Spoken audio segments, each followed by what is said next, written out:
I've been working really hard, and I knew the right moment would come, and it did. You were just electric. You had Tony Kroos finding you for a perfect pass for the goal. Yeah, Tony gave me a lovely pass, and it came out for me. And be honest, were you looking for the goal? I was looking for the goal. It's not an own goal from Piqué. I'm claiming this one for myself. What did your teammates say to you about the goal? Well, that we have to continue like this. We have to play for ourselves and for each other and for the fans. It's the first win over Barcelona in the Bernabeu in a long time. What a difficult week this has been. What a massive win for you. Look, we've just kept our heads down and kept working. We know what the manager wants of us. We played well today and we've won. You were talking a lot with the referee. What was the discussion with Mateo about? Well, a lot of the players were talking to me, and they came over to tell me not to speak to him because I already had a yellow card. We have to continue in this kind of form and just celebrate and enjoy this one right now. Why did you kiss your badge? What was inspiration behind kissing the badge? Because I'm playing in the biggest club in the world, and that goal's made me. Graham, it has to be Vinicius that we speak to, and we can see him hovering around. But this is Sergio Busquets. Sergio, a terrible disappointment for you.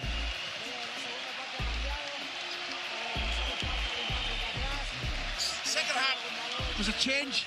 It was harder for us to get the ball out from the back. You know, Real Madrid got their fans on their feet, and from 1-0, that changed the game. In the second part, what happened? Why did you lose control in the second half? Well, I think we had problems playing the ball out from the back, and obviously, if Madrid hit you on the break, they've got all of the pitch ahead of them. But I think we caused them a threat as well. But the truth is, sometimes you make mistakes with certain balls, and that's what we did, and Madrid took advantage. Do you think Madrid had more intensity than you in the second half? No. I think in the first half we were dominating. In the second half, they improved. But I don't think it's a question of the physical aspect. The last one is, why do you suffer so much when you don't have the ball, Barcelona? Well, look, we like to have the ball. We think we've got the right players to hold on to the ball. We're not the most defensive nor the most physical team if you compare us to other teams in La Liga. But I think any match between two big clubs, the side who doesn't have the ball suffers. There's a long way to go in La Liga. We've got to look at the positive side. It was a very difficult match. The Clásicos are always difficult. There's nothing else to say. The Clásicos always tough.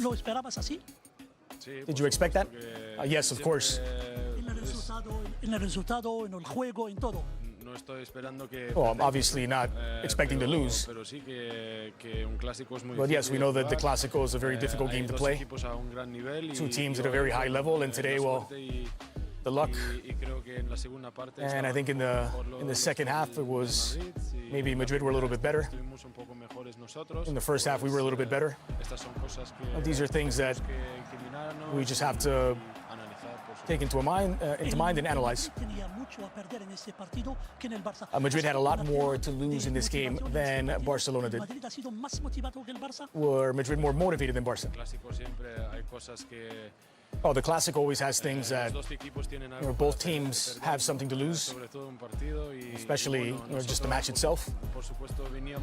Obviously, we came in with a lot of expectation, a lot of hope that we could distance ourselves from Madrid, but as I said before, there's still a lot of Liga left. This is one game. I said it even before the game. These are 3 points that are in play. We are concentrating always on trying to win 3 points. ¿Cómo va a ser el equipo tocado con una derrota en el Clásico 1? How will this affect the team going forward? I think right now we're going to try and think about what moments failed us, what we can do differently, and how we can prepare for the next match. This is obviously in our hands and how we react. Obviously, there are some things that we have to be better at, but I think that we were pretty good and we have to continue in that line. At halftime, I had the feeling this was the reverse of the reverse fixture, meaning Real Madrid played really, really well at the Camp Nou. This time it was Barcelona playing quite well at the Bernabeu. What changed in that second half?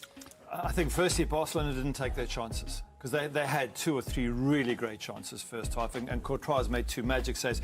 2 or 3 one-on-one, if that's Griezmann, if that's Messi, I think they flickered over the keeper. His flick just wasn't high enough. So to be fair, Barca could have come in at 2-0 down. Then the second half, you're at home, Real Madrid, you're going to get the crowd behind you.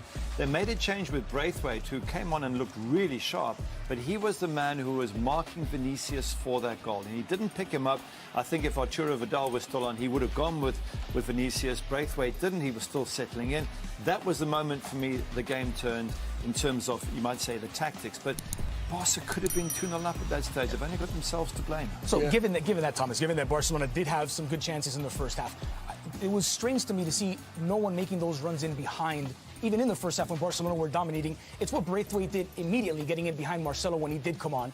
So did Quique Setién get this wrong by lining up Arturo Vidal as opposed to an Ansu Fati or even a Martin Braithwaite? Absolutely. I mean, Vidal has done some great things, but was the poorest of the 4 midfielders. Frankie de Jong wasn't much better. Artur wasn't that much better. Busquets was the only one. And by the way, if you give numbers, I give them a 5 or 6. Obviously, Busquets is 7. Valverde, Kroos, Casemiro, and Isco become a part of that midfield. I give them all 7+. And that's in that second half. If you look at statistics right now, shots on target, saves, but duels won. It almost seemed like Madrid stepped it up another level. Just felt the importance of this game, overrun their midfield, won their battles, and then found players out wide. Kroos and Carvajal, both assist wide players to win the game. Vinny and Mariano. So they battle out wide. Setién said, I learned something from City. I'm going to take out wide. Did not happen. Well done, Zidane. Well done, Madrid. So had Barcelona won this, it would be a 5-point gap at the top of the table. They haven't, so instead they're down by a point. But Quique Setién was adamant going into it that this wasn't going to decide the title. Where do they go from here? Well, they just play every game as it comes. I mean, Real Madrid will drop points. I'm looking at their future matches. Real Betis away next in the league. That's not going to be easy. Eibar at home, perhaps City, Manchester City away. That's going to be a testing one. Valencia at home. They are going to drop points between now and the end of the season. Easier schedule than Barcelona, though. Yeah, but they're still going to drop points. I mean, they've dropped points against Leganés last week, or it was Levante. Barca 5 losses on the year. The question he's asking me is, where do they go from here? The point is, they are going to drop points between now and the end of the season. Barca have to make sure that they don't drop points because Real Madrid will. That's the 5 losses versus 2 losses on the year, by the way. Como sabemos que tenemos jugadores muy buenos y que hay momentos donde sabemos nosotros hacer la diferencia y la estuvimos haciendo en la segunda parte. No lo sé, lo importante es que nosotros hicimos un buen partido hoy. Yo creo que nuestra solidez es muy importante. Yo creo que, como tú dices, es muy importante pensar que el rival no te puede meter goles. Han creado ocasiones, sí, la primera parte, y ha sido tipo fenomenal en la primera parte. También hay otro portero que es muy bueno, pero al final es muy importante mostrar nuestra solidez defensiva, y yo creo que lo mostramos, y luego ofensivamente como sabemos que tenemos jugadores muy buenos y que hay momentos donde sabemos nosotros hacer la diferencia y la estuvimos